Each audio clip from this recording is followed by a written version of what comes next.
Hello and happy Wednesday. I am Reverend Gregory Toole, and what a pleasure it is to be speaking with you this morning on the topic being you 24/7. And of course, when we say you, we have to be really clear what we're talking about. And I'm not talking about the personality you, although that's a part of it, but being you meaning the highest truth of who you are. Maybe you've had that experience coming out of a meditation where you're just in that heightened state of awareness, that sense of your oneness and connectedness with all of life, or that sense of being surrendered and in the flow of life. And so I'm talking about that you, the I am presence of the divine as your truest, highest nature and self.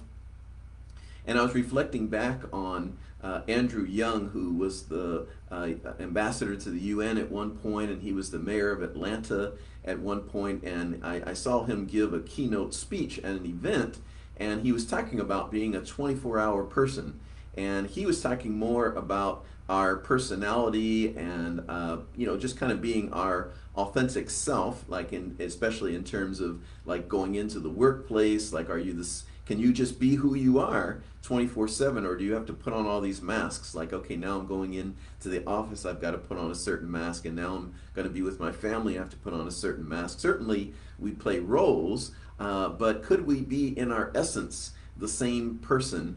And what I got from that really stuck with me when he talked about that, because what I got from that is how divided I was in showing up for my corporate job at that time and being a certain way, and then showing up in all these other ways where I was like sort of splintered and splicing myself. And that really stayed with me for a long time, and I really did begin to practice what is my essence, and who am I in my essence, and how can I bring my authentic self to everything in every situation and all the time. And I felt like I was able to achieve that. I was no longer trying to have certain personas in certain places. I was the essence of who I am, even though I might be playing different roles, and therefore those roles might look a little bit different, but me in my essence and who you meet and experience as me was the same. And then as I went further along the spiritual journey, it became a similar thing, but more like, how do I be in my spiritual essence, coming out like the way it is in meditation, and the way it is when I'm really centered and going in to teach a class or give a talk, and just that sense of being in a higher state, an altered state, a expanded state of consciousness, which we probably all have experienced, even if just for a moment, right? Maybe if for some of us, maybe it was just for a moment out in nature, in the awe of looking at the beauty of nature, and we just felt that sense of connectedness and oneness with all of life. Or maybe we were performing a task or doing something like playing a song or singing a song or doing a task in our job, and we were just in the flow, we were on, right? But so most of us have probably experienced it either for extended periods or maybe just for a moment. And the question is, how could we be in that all the time? How could we live in that? And I hesitate to say be on, because that sort of implies like we're efforting and struggling and we got to be on, and while we just want to relax. It is on, but not in that sense of strain and struggle, because we're really talking about who we are in our truest essence. Who we really are, that gets covered up and layered over by all the ways that we define ourselves here.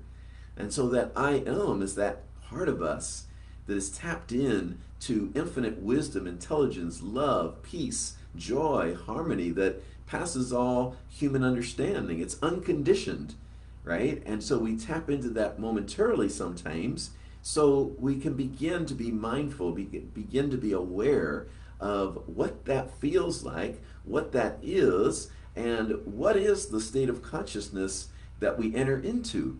So that as we start to become more and more aware of that state of consciousness, then it becomes something we can practice, right? We can practice being mindful. We can practice the presence of the divine, which means that we're aware that our being is divine. And this is so fun to me. Sometimes even when I'm going to sleep, I'm like, okay, I'm staying in that awareness. I'm staying in that presence, right? Even as I go off to sleep, and it's another practice, right? So that 24/7 we are living in the awareness that we are one with and as the presence of all good, one with and as the presence of infinite love, wisdom, intelligence, harmony, wholeness, peace, joy.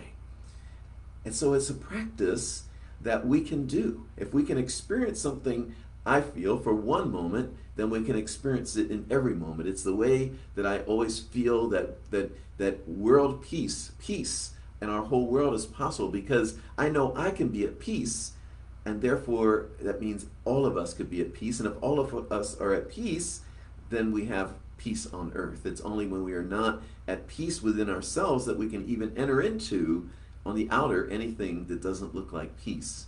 So the invitation today is just to practice mindfulness, not like any great effort, like suddenly you've got to be on all the time, but just being aware of these different states of consciousness that you enter into, and begin to cultivate that state of consciousness that is the highest state that you experience, and see how you could begin stretching the amounts of time that you spend in that state of consciousness, where maybe before you were only in surrender for a moment, and something was moving through you and you did something amazing.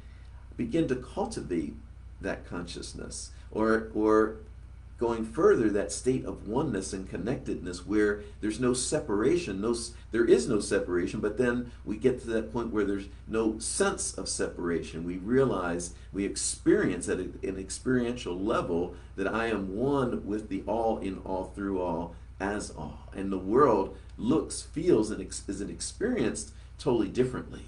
So that's been my journey for many years, is, why do I leave that state?